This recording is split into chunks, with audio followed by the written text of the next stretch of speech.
There's a lot of threats our children, grandchildren, great-grandchildren are going to face. This is the only truly existential threat. It's the existential threat.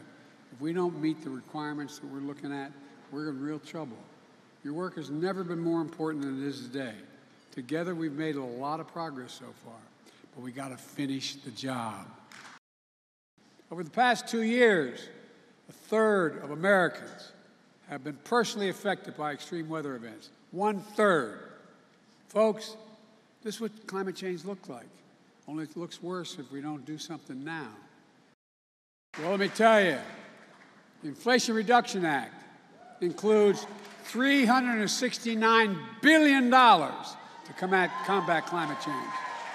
And from day one, we've been working to reduce our carbon emissions. Thanks to the historic law, by the year 2030, we'll be reducing emissions on a yearly basis by 1 billion tons a year. We're focusing on communities that have been denied basic security, basic dignity that comes with clean air, clean water, and clean energy jobs, and that have been denied environmental justice. I signed an executive order to make environmental justice the responsibility of every single federal department in the United States government. We're also taking historic action to preserve our country's land and water. My first week in office, I issued an executive order establishing the country's first ever national conservation goal. We called it America the Beautiful, and it's a nationwide campaign to conserve by 2030 at least 30% of the lands, waters that support and sustain our nation.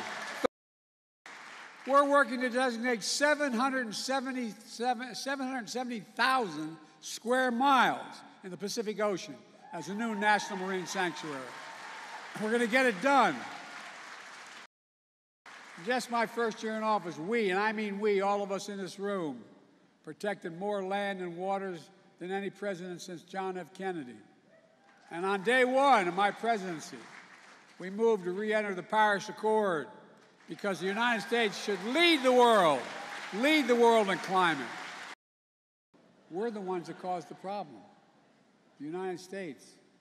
We cleared all our land. We did all the things to make things more easy for us to make money. Not a bad thing at the time. No one really fully understood. But we, the major emitters in the world, have an obligation to help those countries. You know, soon. Unfortunately, our MAGA Republicans in Congress are trying to undo all the progress we've made. They made it abundantly clear when the first bill they passed, this new Congress, while they were holding the country hostage over the debt limit, was to repeal the climate provisions of the Inflation Reduction Act and replace them with handouts to the fossil fuel industry. Not a joke, literally.